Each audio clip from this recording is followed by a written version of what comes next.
बिस्मिल्लाहिर्रहमानिर्रहीम। तमाम देखने और सुनने वालों को अस्सलामु अलैकुम वरहमतुल्लाहि वबरकातुहू। आज हम सूरत कुरैश को एक दफ़ा पढ़ेंगे भी और उसकी कुछ फजीलत के बारे में जो है वो सुनेंगे इंशाअल्लाह अज़्ज़वजल।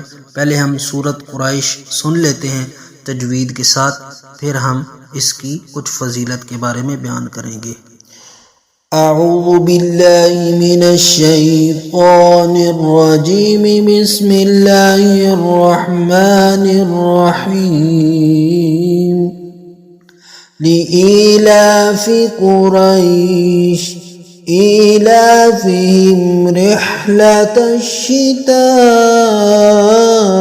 वस्सैफ फलयअबुदू रब्ब हाज़ल बैत अल्लज़ी अत्अमहुम मिन जूअ व आमनहुम मिन खौफ। अभी आपने सूरत कुरैश को तजवीद के साथ सुना। अभी हम सूरत कुरैश की फजीलत के बारे में बयान करते हैं। तवज्जो के साथ सुनिएगा। सूरत कुरैश को 21 बार हर नमाज के बाद पढ़ने से इंशाअल्लाह अज़्ज़वजल अल्लाह ताला रिज़्क़ में बरकत अता फरमाता है, रिज़्क़ बढ़ा देता है। हर नमाज के बाद अगर आप नमाज में कोताही करते हैं, नमाज नहीं पढ़ते, तो अपनी 5 वक्त की नमाज अदा करें और उसके बाद 21 बार सूरतुल कुरैश पढ़े।